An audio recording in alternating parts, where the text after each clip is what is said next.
Why do you say that, Father? You aren't afraid, are you? No, but I respect some of the superstitions of others.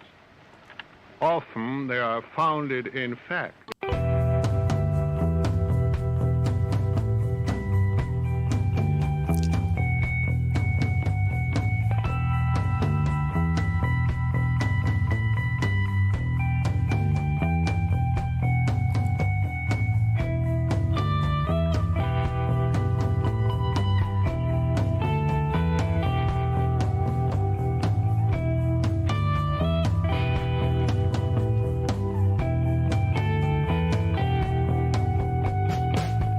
Broadcasting live from our Sanctum Sanctorum in Venice, California. This is the Sixth Sense Society. I'm your host, Krista, here today with my co-host, Wendy, and our producer, Michael. And today we welcome back to the show, friend of the show, Dan Moore, who is a Hermetic Kabbalist and has been studying and using it for many, many years. We're very excited to have him on today to talk about the concept of evil in relationship to the Kabbalah. But before we get started, Michael has a few announcements. Hi, everybody. It's really fun to have a co-host again. We haven't done that in a while, so I'm excited about that. We've got lots of great shows coming up. We have Merle Yost coming up next week, who's our favorite therapist and family and relationship therapist. And his shows in the past were just amazing, so if you guys get the chance, go back and check those out. And next month we have Jackie Smith back and Sandra Inman and all kinds of cool stuff that we're lining up. And shows coming into August now we're booking, so... And so it's really great. We've got some super new guests coming, and just stay tuned. Get all the information on our website, sixthsensesociety.com, SIXTH, all spelled out. And while you're there, if you can afford to, buy us a coffee on Ko-Fi. It really helps to cover our cost. But the most important thing you guys can do is go to YouTube, especially if you're listening to our audio on a podcast. When you get home, go to YouTube, search Sixth Sense Society, and just click like and subscribe, because that really does help us tremendously. And just a reminder, too, that we're going to be doing some tarot classes in July. And so you can just email us and get information on that. So I don't want to take up too much time, because I know that Dan has a wealth of information that we want to dig into. So I'm going to kick it back to you guys. So take it away, Krista. Great. Thank you, and welcome, Wendy. Oh, thank you so much for having me back, Krista. I'm so excited, and I'm elated to be listening to all of the wise words from Dan today. And I'm happy to have you as a co-host. And welcome, Dan. We're so happy you could make it. Oh, happy solstice. The first one for 2022. Happy summer solstice. Yes, happy summer solstice. I guess we only get one per year anyway. So. Yes, I guess that's true. So I wanted to put a little background to this topic. Is what started this in my mind. I was listening to YouTube about whether or not we were in the age of Aquarius and versus age of Pisces, which is a different debate. But this woman was somewhat insulting to the age of Pisces, because she was going on about how the age of Aquarius were more, highly evolved, and our consciousnesses are higher than the age of Pisces, which really put me off, right? And then I thought, well, Michael and I, we've had this debate. Are we evolving spiritually? There's this thought that just naturally everyone's got a higher consciousness now, and is there evidence of that? So from that topic came another aspect, which is the connection of evil and the path in the Kabbalah that teaches about evil. That's what Dan thought of when he heard this topic. So that was the background of how this all got started. So Dan, I didn't know how you wanted to jump into this, but I would just encourage you to start wherever you like to start with it. Okay, well, let's go to this Hermetic Kabbalistic tradition. When we talk about it, for those of you who are students of the Golden Dawn, this has to do with something called portal. And portal was kind of a higher arc of the neophyte degree or grade, and could be thought of as neophyte adeptus minor. It was a way of getting inducted into the second order of the greater mysteries and the levels of adeptship. So there are three paths that you have to traverse in portal, and it's called the ordeal. And it's called that because these paths, the 24th to the 26th, have to deal with some of the most trying, stressful, and scary things of the human condition. And one is death, and another one is the devil or evil. So when Krista had mentioned that about evolving, do we stop, or all of that, it kind of made me think of that path, because it all has to do with a matter of perception. There is, and I don't remember the initiate's name, but there was an initiate of the Golden Dawn who had this motto, and I have the corrected Latin of it is demon et deus inversus est. In other words, the devil is God upside down or reversed. And that was a fascinating concept to me. And it's kind of a thing, this is why the devil card is also associated with the Hebrew letter ayin, which means the eye. So we're talking about perception, particularly the way appearances can be misleading or allows us to make certain conclusions that are not complete and not accurate and so forth. Mm-hmm. So that was my whole idea about that, taking a look at, well, exactly what is evil and the devil and this whole thing about evolving. Whether or not we're evolving, I don't know. You have to take a look at a bunch of different things. People say, well, we'll be more conscious and more spiritual and whatnot. And I have to say this, at least there is a greater awareness of how our reliance on an industrial economy and being consumers has damaged the planet. And now everybody's becoming extremely concerned about it because they can see the planet as a living being, and we're like an infecting disease. We're literally giving Earth a fever. Mm. And that's not good, because Earth will let out whatever it has to, just like our bodies do, to kill off the excess disease. And we're beginning to see that. Is that evil? Well, it isn't too good for us who are the little disease organisms. It's a point of perception. And that's what I think needs to be investigated a little bit here and whatnot. Why do these things happen? Why are these aberrations occurring? Why is there so much imbalance and inharmony and whatnot? Why does it take a shock for us to learn what's going on in the world? Anyway, pardon me, I'm going to shut the phone off. I apologize for that. Anyway, so that was the idea behind all of it. Why is this going on and whatnot? So there's a lot of different ways to look at evil as far as a kind of us-them idea, because it's a much more subtle thing than that. Yeah, and I've heard you discuss what evil spells backwards. Yes. That is, if you take evil and you turn it backwards, you write it backwards, it spells live, which is an illuminating thing to think about. Very simple, but maybe evil means how not to live, how not to appreciate life and whatnot, and that it's a totally backward way of doing things. Mm.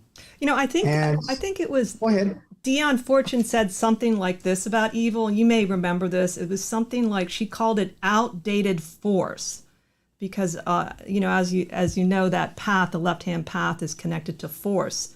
And I just thought that was an interesting idea. I don't think she explained it, at least in the book. She just sort of said that it was almost like something that used to be useful and was no longer useful. And there are some examples of that. I think that's true. I like what Case had to say about it. He described it in one of his lessons as organized madness. Mm. That's a good one to think about. Yeah. I mean, when you look how governments work and how markets are set up and so forth, and our health system and whatnot, that kind of makes some sense.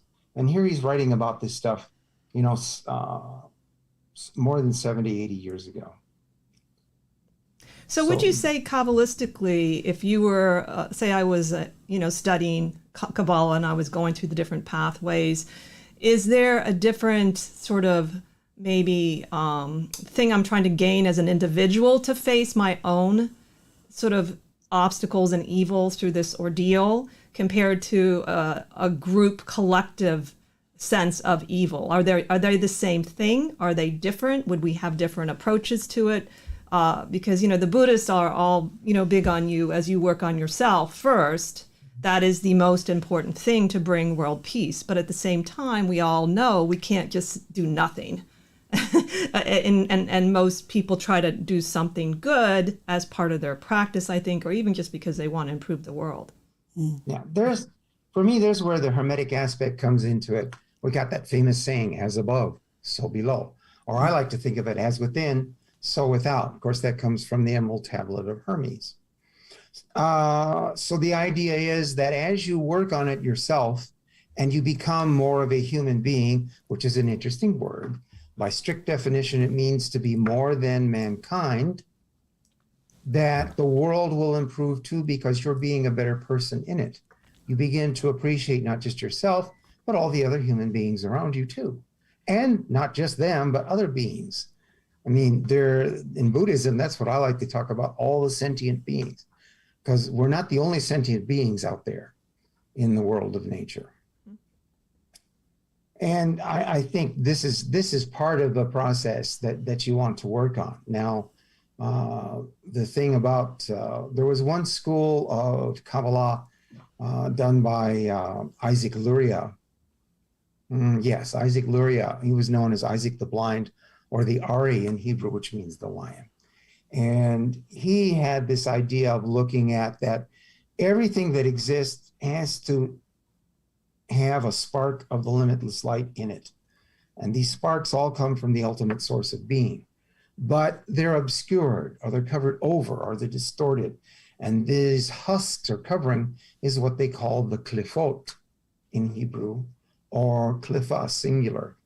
So I begin to think about that, and I go, what is a klifa? What does that mean? How does it apply? Because a lot of people think about, well, you've got all the evil dead spirits and all this other kind of stuff, and that's not quite it. And I begin to think about this because one of the things that the tree of life, even though you see it standing up, the original form of it is like a bunch of concentric circles. So it's like you went and got a yellow or a white onion, cut it in half, and you see all these circles in here. And we always talk about peeling back the layers of the onion. Well, as you peel back the layers of your own personal onion, as you penetrate the veils of the mystery, which is you, eventually you come to that divine spark. And we all have the same divine spark. The light is the same. Everything is made from that light. And so there you go, that it is. And then, you see these things about evil. Well, we're going to shoot them with guns, or we're going to do whatever we're going to do to them magically. Here's the correct answer for those who want to follow the right-hand path of theurgy or magic. The fellow who brought Buddhism to Tibet also wrote what we call the Tibetan Book of the Dead, and that's not the title of the work. But he found the place overrun with demons and evil spirits and all of this. And there's a lot of all these tales about his involvement dealing with them and so on and so forth. But here's the interesting thing. He did not destroy them. He did not banish them. He did not imprison them like in a bottle with the genie. He converted them to Buddhism. In other words, he brought them to the light. And that is the only correct solution, whether you're dealing with a being that is transcendent or a being that's in flesh and blood, like people who think they know better and want to impose their will upon you or upon some group of society. Well, that's fascinating. Yeah, I know there's a lot of people, as opposed to looking within, will definitely look outwardly when we're discussing evil and so forth, and evil things happening to us, such as I've heard you write about where there's been like massive earthquakes or any awful natural disaster where thousands of people can get killed. Yet in other locations, they won't think twice about killing thousands of tiny little ants because they're having a picnic or because they don't want ants in their home. They don't give it a second thought. So I find it fascinating. How would you say one can best go about bettering oneself and moving more towards the light? I think it depends upon being able to understand what it is to live in harmony with the rest of nature. Because that, for us in alchemy, the first Bible is the book of nature, written directly by the hand of God, not any kind of divinely inspired person. And from that, in my humble opinion, comes all the other sacred works. So how do we do that? And I mean, this was the thing of alchemy, just like science today, is to find out how it works and to evolve to be harmonious in a harmonious or harmonic integration consciously with all the life around you and the life inside of you. And that is the whole key right there. When you get initiated in any group that follows the Golden Dawn system, as neophyte, the very first lesson you're taught is that fear is failure, for virtue abideth not in the heart of the coward. Now, just to mention the last administration, they wanted to build this wall and whatnot because they were fear-mongering. Oh, you've got all these people coming in, and they're going to take your jobs, and they're going to be drug dealers, and they were just playing on fear. There was nothing behind it that could be proven, no facts. They just wanted to pull on people's fears. Same thing for guns. Oh, I got to have this to protect myself. Do you really? And fear is one of those things that we have to work on for ourselves. That is one of the, I would say, maybe typical associations with certain tarot books with the devil is fear. But what I like is what you talk about in your lesson is the devil as the adversary and tester. And I'd like you to talk about how the devil is in disguise as testing you and that whole idea. I think that's a fascinating idea. Yeah. We have this thing about, they talk about this holy guardian angel in the Golden Dawn system. And the devil is actually that holy guardian angel, but as it is putting you through your paces for your own spiritual evolution, until you realize what is going on or what needs to be going on, you kind of see it as an adversary. And actually, Satan, the Hebrew word Satan, we translate Satan, means the adversary, but I think the best way to think about it is the principle of adversity. What's going on in your life that's adverse to you? And when you sit back and think about it, with only certain exceptions, there's a lot of things you create your own problems, your own worst enemy. And that's an important psychological point there, and this is where, that's what I like Israel Regardie called this whole system a kind of advanced psychology, to look at, yourself and take yourself apart. And that's very old, because above the portal to the temple of Delphi, the oracle at Delphi, was written the admonishment, know thyself. You are the master key to all of this. And all of these symbols and the traditions and the rituals that we have and whatnot are merely meant to be like little mirrors. They resonate what's already within you, and it comes to the surface and you go, aha. And you have these pieces, you put them together and the picture gets even bigger. And that's all that a mystical tradition does. And as you do that, like Wendy and my wife, and to us to a certain degree who are developing this, you begin to feel and notice things that are not originating inside of your consciousness, at least not as your own thoughts per se. And I think the way that we notice this is that we begin to become conscious of how unified everything is, how we're part of this one life and this one existence. I think that one of the things that is difficult as we progress, at least for me, is I've definitely had that experience of unification with insects over the last few years, and I've had these moments, but I don't think it means we love everybody. I think there's this sort of misunderstanding, because I still don't love certain people, or this idea of unification, we're gonna all feel blissed out all the time. And I think that might be good to address that internally it's okay to feel these things. It's really what we do with them and then how we perceive them. Maybe I see, oh, that's my pattern coming up, and I acknowledge it, but I don't feel bad about still having it after 20 years. So I'd like to talk a little bit about that. Sure. Well, you shouldn't be so hard on yourself to judge yourself and whatnot. But also there's that recognition we just talked about, that there's always room for improvement.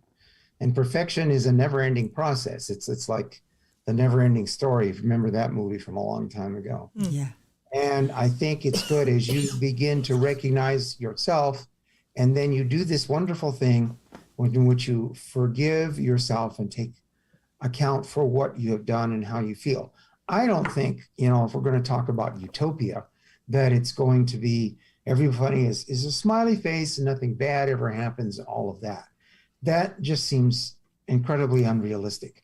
I think what we might find is that we would have a more enlightened way of living, have an enlightened civilization, something akin to what like ancient Egypt was, or any of the ancient civilizations that built their world in harmony with nature and respected it and did not abuse it, did not see it as some kind of, oh, here's something I can just take from this and take more, this consumeristic idea that everything's going to be provided for you and you're going to be taken care of and whatnot. That's not quite the way it works, because life is an effort and you got to work at it. And as you work at it in harmony with nature, nature begins to work with you. And that is a marvelous experience. Sometimes it only happens in little ways. But eventually, as we develop these levels of adeptship to become adept at this, it begins to happen more and more and more. And we have only a handful, I would admit, elder brothers and sisters who are right on that mark. And they have influenced culture and society quite a bit. Buddha, for example, since we've been talking about Buddhism, and Lao Tzu and others. And there have been always people like this in the world. Mm. Yeah, can I ask you something about working and growing and expanding within oneself? I don't want to misquote you, so I'm just going to read a little piece of what, when you were discussing about life power and it being the greatest renewer, old feelings being transformed, and generally the unenlightened will cling to what is familiar, distrusting and fearing such changes. Ignorant misunderstanding hates innovation. So as far as expanding one's consciousness, shifting and changing and growing in that way, how do you feel those who are so resistant to change and opening their hearts in that way, how can they have the courage to move forward and beyond their own fears? It's a great task. It's a Herculean task. Sometimes they only go so far. And that's why I kind of feel, reincarnation is a real thing. You go so far in this little school of life, and then you have to come back again because you haven't overcome all of these desires and the ways you want to look at stuff. I mean, look at it now. It's wonderful. Here's you two folks there. And it's amazing to think just 3 or 4 generations ago, women were treated as property. You were chattel. You did not have the right to vote. Even now, there is no parity for doing the same work for the same amount of pay. So we have to overcome these things. And usually it's not because you get people to change their minds. It's because the people who say, oh, this is the way it's done, die off. And that is the way that kind of happens. The younger generation are the ones who are being very concerned now about the state of the environment, like Greta Thunberg, for example, and whatnot. And she's just going out and saying, look, we're tired of you people talking, and you're still spending money and doing things that are damaging the environment. I would argue that is a misperception, because Rachel Carson made a huge difference with her testimony and what she brought to the environmental movement. That idea that this is a problem, I think that the young and the old need to work together. Because I remember people sort of saying that about, my generation and before, and I can think of people that made a huge difference in the environment and they're just not known. And at the cost of their lives, some people, they inspired me. And so I think that consciousness has no age. And that, yes, there are some amazing young people. There's some that are doing things with the ocean and making these inventions that are amazing. But there's also older people that have been doing it many, many years, and they paved the road. And I think that if we're going to be going back to the idea of spiritually evolved, we have to stop putting boxes on people, like, we have to change, and this, and even negatively with the young people, like, oh, young people, they don't know or whatever. Well, some do. Some are amazing. They've done a whole lot in 2 years, So to me, that's part of the debate, and that's part of, we have so much information. We need to sit down and really look, well, what's true? Let's evaluate what is true and what isn't true. What is just things that we assume, or it gets going and people just buy into it. Yeah, well, my thing was not to be a blanket statement. Of course, there have always been people who are way ahead of their time and whatnot. My statement is that with the information and whatnot that's out there and the proliferation of it, we have more people who are moving in that direction, I feel. Now, there's never been a study done to say the proportion has changed. That's important. Numbers may change, but has the proportion of the total population evolved and done that? We don't know. That's an excellent point. And that's important. Yeah. Because the perception could be, well, there's a lot more people doing this. Yeah, but is the proportion any greater? We got 7 billion people, so now we got 3%, which is actually so many hundreds of millions more than we used to have. But the proportion? So that's the thing. It is a matter of making it much more universal than it is. And there's where the work really comes. Yeah, that's excellent. Definitely a great point, because there's so many more people. I did want to get back to the whole idea of nature being the teacher, and how, at least in the Thoth tarot, in the imagery, you can see the sexual components in, like, the tower, and the devil has got a lot of really phallic. And I find it interesting that he goes right into it and shows it. And, I think as part of the wound around nature is this wound around our sexuality, and how you can look at the different cards as part of the actual creative act. And that's a layer, of course, of it. But I thought that was, even in the devil, you can kind of see that. Oh, sure. Well, you got to remember, Frater Perdurabo, Aleister Crowley, he grew up in the Victorian age in England. That's the age that they used to put skirts around the legs of pianos because you shouldn't see stuff like that. And that is real, okay? You look at that kind of thing, and he was to say, hey, wait a minute. Even Case talks about that and so forth, that in the ancient world, sexuality was just a part of life. I mean, you have these wind chimes from ancient Rome, and they're all a bunch of phalluses, for example. Everybody went to the public bath. They didn't have clothes on. It wasn't that kind of a thing like there is now. And part of it, like you said, goes back to this box idea. When we started having our own house with our own rooms, and you could go into the bathroom and close the door when you're not with everybody, all of these things start to happen like that. Mm-hmm. And it's just think about it, because one of the things that I like about the interplane contact that the Cases had, called him Master R, and supposedly he was this prince for Goshen.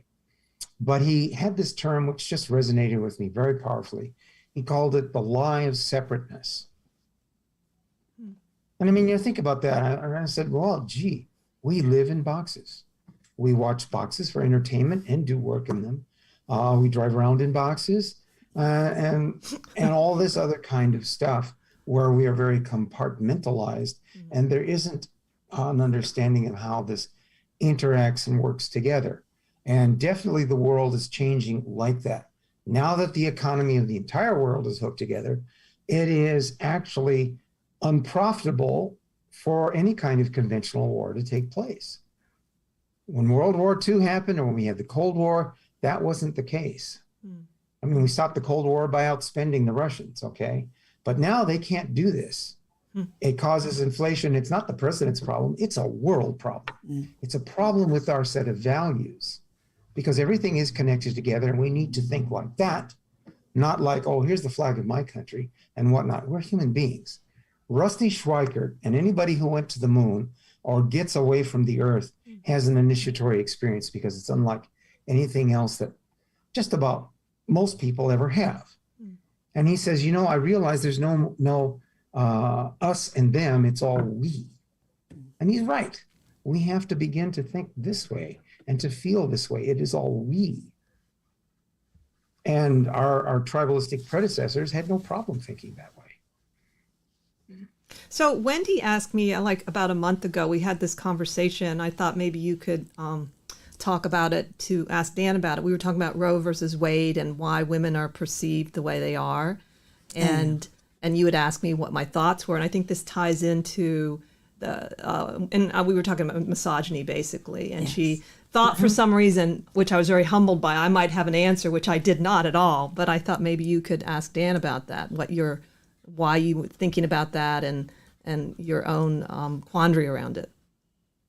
Yeah, it was the basis of patriarchy in our society and misogyny, and women being second-class citizens and not allowing to have a voice, as in this example of Roe versus Wade, a voice and a choice when it comes to our own bodies, which to me is preposterous and mind-boggling. And certainly I felt growing up in Europe, it was far more open, and people were very open, and it wasn't frowned upon. Whereas I do find in America, it very much seems to be a large subject in the foreground. So, Right. You know, I think that is because you have much older cultures that have gone through these kind of juvenile growing up things that's happening in this country. It goes back to the thing about women being property. I mean, you know, you're supposed to have kids, you take care of the house, you raise the kids and whatnot. I'm the man, and I'm going to go out and fight the wars and, do everything else and whatnot. And that is simply a complete something that's totally out of balance. And in a way, sexuality kind of has something to do about it. If you think about it, worship of the goddess was much more prevalent in ancient and prehistoric times. Why? Because every so often women would get pregnant and they give birth. Now, they really didn't connect the copulation with that because of the 9 months hence. But once it was figured out generally that, the man is the one giving the seed, then you see how this reversed to be something much more patriarchal and masculine and so forth, and the religions the way they were and whatnot. You find very few that are somewhat different, but there are examples. There's examples of Native American tribes where the women owned the land, for example. In the native religion of Shintoism in Japan, they have a sun goddess. And that's very interesting to take a look at those kinds of things, to see that, Yeah. What we have to think about ourselves as I've come to this point where I think to see an entire human being is to see the mother, father, and the child, whoever that is. That is a human being, complete. I love that. Now, the devil in the tarot and Kabbalah falls towards the left-hand path. And Mike and I have felt a lot about the left-hand path has a lot to do with healing, release, and acceptance. And you do, in one of your lessons, you do talk about healing and the healing work associated with the 26th path. And I think that's also really important. Is one of the things that I've learned a lot from mostly FLO people is the emphasis on healing, which is kind of wonderful because magic can be often power is a bit intoxicating for anyone who doesn't have power. I know I've done it. I've wanted power through a candle, it might be a small piece of power, like I just want to pay my rent. But, I love that really more and more you begin to see healing isn't throughout all of the deeper wisdom schools. Yeah, that's one of the things the original Rosicrucian Manifesto the Fama Fraternitatis, or Fame of the Fraternity, that came out. It had these 6 Rosicrucian appointments. And the very last one is that you shall claim no power or dignity but to cure the sick, and that for free. So it's a very big part of doing stuff. And we don't talk about people just, well, I have this scrape or I have this disease or whatnot. We're talking about healing on all levels and scales, societies, environments, value systems, and stuff like that. This is where we need to focus that aspect of it. And it's not just power. We actually have a bit of a trinity here, because you have power, which is the raw energy to do anything. Then you have wisdom, and that is the highest and best use of power and knowledge. And finally, the thing that knits them together is love. So you have to have power, love, and wisdom. And those translate roughly to the 3 primary colors, to salt, sulfur, and mercury, and so forth. So the thing about the devil is that's the renewing consciousness, which is what it's called in the Book of Formation of the Sefer Yetzirah, one of the oldest Kabbalistic works known. Why is the devil called that? Well, people will look on things that are decay and destruction and whatnot and not see the transformation that comes from that. It's kind of like all these fires that we're having. I'm not saying fires are good, but there are certain kinds of seeds in the forest that don't germinate unless they go through a fire. So we might see this as not necessarily with the other side of it, death on here, but call it more like transformation. It's the renewing of something, and that the surface appearance of it is not necessarily the essence of it or the whole story. So that's the idea there. That's why Ion's associated with the devil. Now, is there a clue based on the position it is in the tree connecting the 6 and the 8? Is there a key to understanding what that means in dealing with the ordeals, particularly because of the connection to Tippereth and that being part of the center pillar? Well, the 8th sphere is Hod and is associated with Mercury. So we're talking about the intellect, okay? Being in your head. And where it verges towards is Tiferet, which is the center part of the tree, or the heart. So that is the biggest clue right there. You want to realize that the heart comes from a deeper, higher place, however you want to put it, than the head does. You understand this work and this tradition, the tarot, everything you do with the heart first, then the mind comes afterwards. But a lot of people want to do it the other way around. Well, I've got to understand this. This is one of the things that I have about modern science. Science will confuse how something works for what it is. And that's very interesting, because they say, oh, so electricity is electrons. You know what? We understand what electricity does under thousands of conditions. But we invented this little model to explain why it does what it is. We don't know what it is. We just know that it is, and it behaves a certain way. It's a magic force. We have no idea what it is. That's not science's goal. Science's goal is to find out how something works, not what it is. What it is more the goal of philosophy, and how to live with it and use it is actually the goal of religion. I love that. Now, there's Manly Hall, philosophy, religion, and science. Oh. I know in Deanne Fortune's book, she talks about Tiferet being where the higher self begins to descend. So is that also a key to understanding how you can get information to help you in your ordeals through your own higher self? That could be maybe the inkling of that happening during that period when you're working on that path, if you are working on it more esoterically. Yeah. There's where you have to, if you look back at the tradition itself, you get a little bit clearer picture of that. For Malkut, which is nature itself, because it's in quadrants, so we have the directions and the seasons and all the stuff that have to do with that. It's nature. The spiritual experience of it is the vision of the holy guardian angel. Well, what is that? The thing is, an angel is sometimes characterized as intelligence, but as a communicator, a messenger. And then when you get to Tiferet, it is the knowledge of and conversation with the holy guardian angel. That's the spiritual experience. And where all of that comes from is the crown, because in the crown is something called the Yechida. And it's not a form of the soul, it's just the essence of being. Yechida is the feminine, get this, feminine form of the Hebrew word Yehud. Yehud means unity, so Yechida means union, the passive union that is. And there you find the one true self, only one, of all beings, you and me and everything that's a being.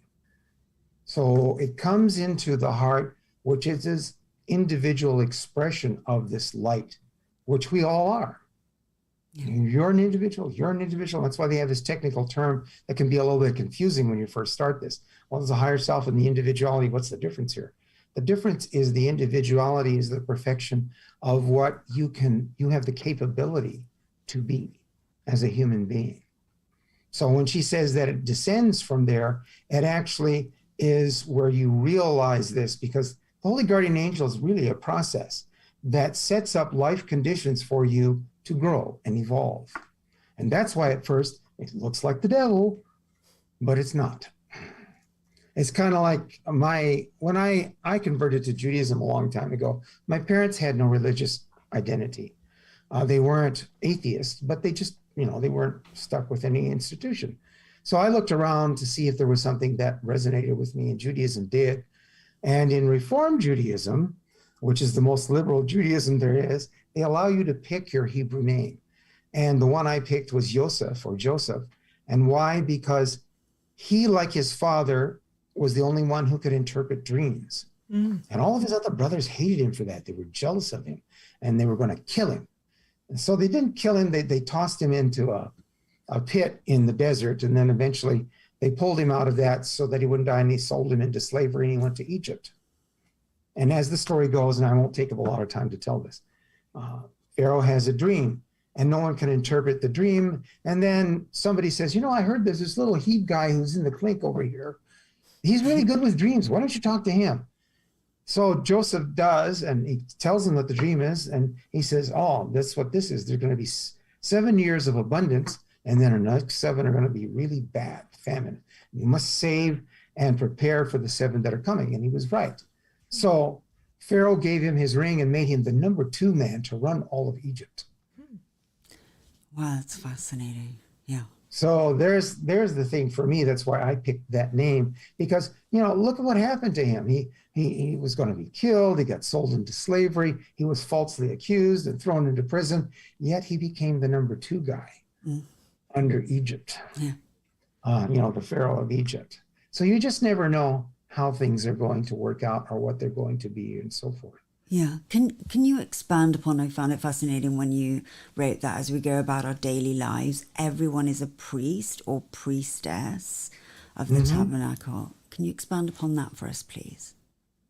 Well, that's where we come back to the individuality, and it's yourself and what you're doing. I mean, the idea of the tabernacle in the wilderness, which they carried around with them, it had an outer court, which had a veil on it. And the veil was called paroket, and they still use that in Portal, which is where I drew these paths from, for example. And the interesting thing about it is if you change the 4 letters that spell paroket, you get a second word, and that is keropet. And the keropet is the lid of the ark, the mercy seat, in which the presence of God, or the Shekhinah, which is a feminine form, appears. So as we rearrange our perceptions, we split this veil and we see our true and genuine self, our higher self. And that's an individual experience. So we're caretakers of our own little world that you have. How do you treat that world? Are you going to be at the whim of culture and whatnot? And, this weighs on my mind a lot too, because here I am going to the store and I'm buying all of these packaged foods, and you throw the packaging away, and that's not such a good idea. Yeah, I know. Because what happens to all the waste? We haven't come up with waste, and there is out there stuff that works that can biodegrade and be packaging just like plastic. It's Well, out there. that It's been is used. that is always an issue, but I have seen progress. Sometimes it's very much behind the scenes. For instance, there is now these detergent. You don't use the plastic bottle. They have like little sheets, and you can put in, and they all dissolve the whole thing. And I was going to look into Yeah. buying it. So there's more and more, and there is actually a lot going on in terms of trying to clean up the big plastic problem. Like I said, I think it's Ocean X is doing amazing things. They have this whole like system they're testing out on the ocean. And one of the things that made me feel a little bit better is that Thich Nhat Hanh says you should just lean towards good, and that's enough.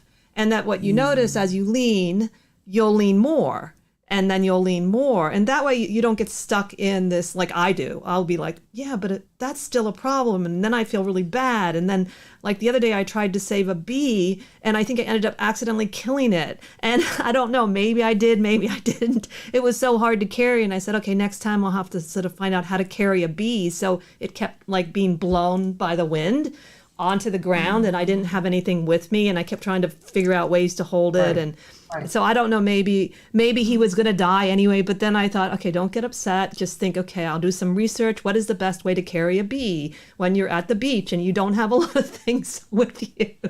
And so I just remember that Thich Nhat Hanh made me feel that is really powerful if you just do the best you can. You start there, and then eventually you get better at it, like you were saying earlier. That's a beautiful story to share. Because all of life is magic. So it's intention. Like you said, you have to have the intention. And the more you follow that, the stronger that will become. Yeah. Because you're starting to adjust the dial, if you will. You're starting to become resonant with these kinds of levels of consciousness and whatnot. Speaking of bee, I might recommend The Shamanic Way of the Bee by a guy named Buxton, an Englishman. Fascinating reading. Fascinating reading. He says we've had a symbiotic relationship with bees for over 400,000 years. I just read something really amazing about Morgan Freeman. He heard about the bees. I heard about this. Being, all dying. And so he turned all of his property into a place for bees. He has all these beehives. He's becoming a beekeeper. And here's a man has the ability to help on a larger scale, and he does it easily. That really touched my heart. Yeah, me too. It's so beautiful. Yeah. Yeah. And one of the things that you find in that book is that, generally speaking, beekeepers live longer and they have very few health problems. Oh, wow. What was the reasoning behind there's that? one other profession like that, and it's an orchestra conductor. They're Really? one of the longest lived professions there is. But take a look at them. Here they have this wonderful energy, and it's magical energy. It's the group mind egregore energy, where everybody's listening and concentrating on this music, and you can just see the emotional energy flowing through them. If you want your magic to have real power, pay my rent or whatnot, there's the secret. You have to have that emotional heart commitment to it. Yeah. Fully.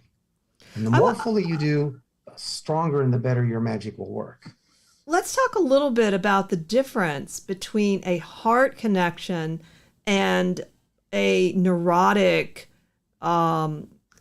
fusion of emotions. That there is a difference in how to know you're really connecting to your heart and feeling the truth, or are you, really reacting emotionally because of some belief or some incident that traumatized you and made you react? I'd like to hear your thoughts about that.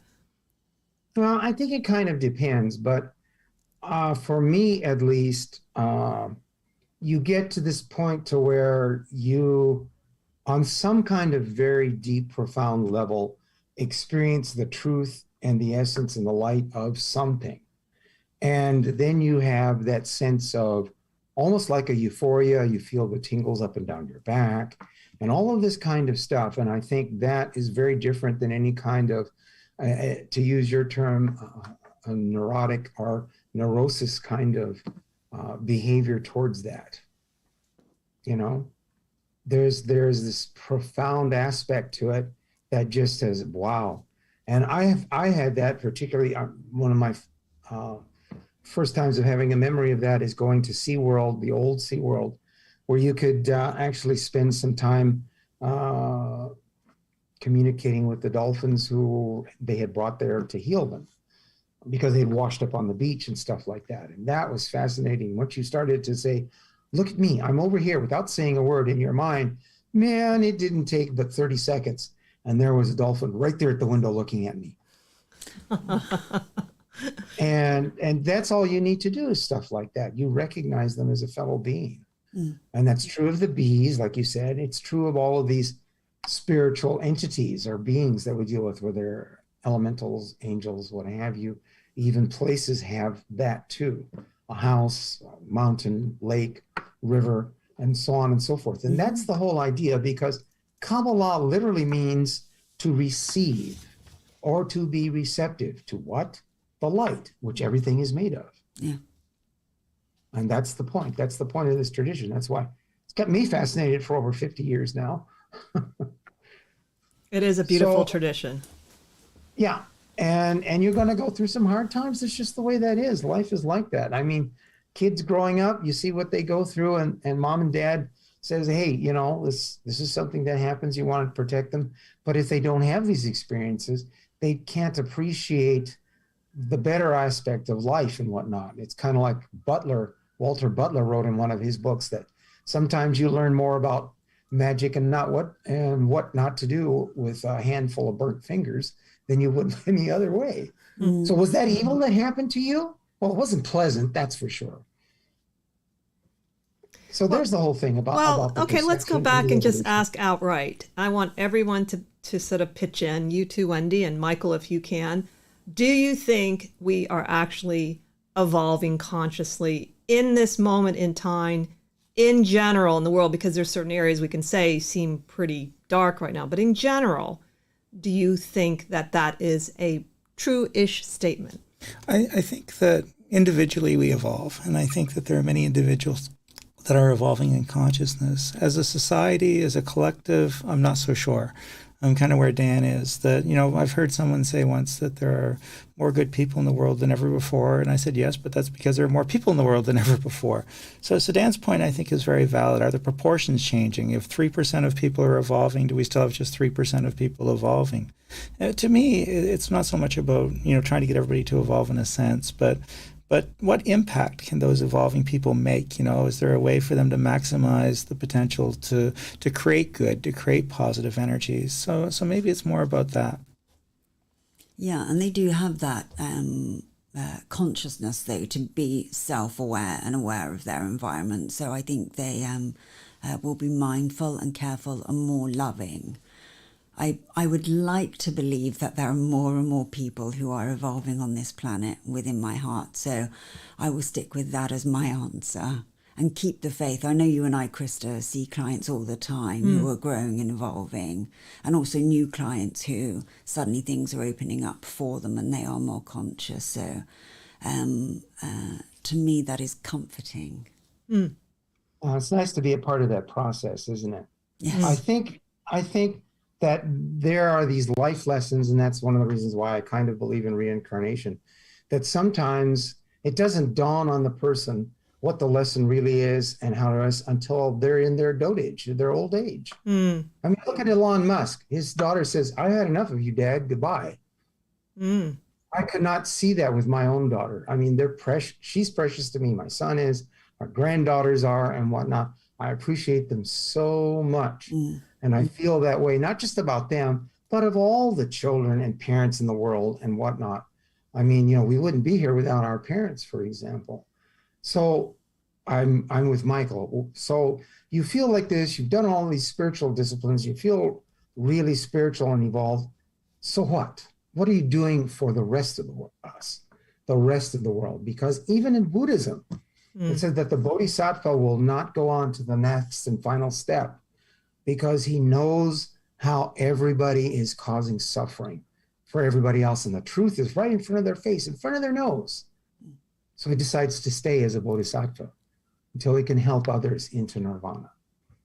You know? In a very painful position that must be. Now, Michael said something really interesting, which I hadn't considered, is a individual, I think in this day and age, because of the media, can have a tremendous impact, positively and negative. I hadn't thought of that. Maybe that is the clue of how, even if we're not proportionally more evolved, that we have the means of having a greater impact. I think that's a really interesting thought and insight, and I think that that could be a very helpful thing to think about. The only thing I wanted to add was I do think that for positive or negative, we have access to so much wealth of information and consciousness that we never, ever had at once. And I can see that that's very positive in some ways and very negative if people don't, if they only read and they don't put it into action. But I do think that is one of the positive ways I could say that consciousness is more access to it, and teachings of it are way more accessible for everybody around the world.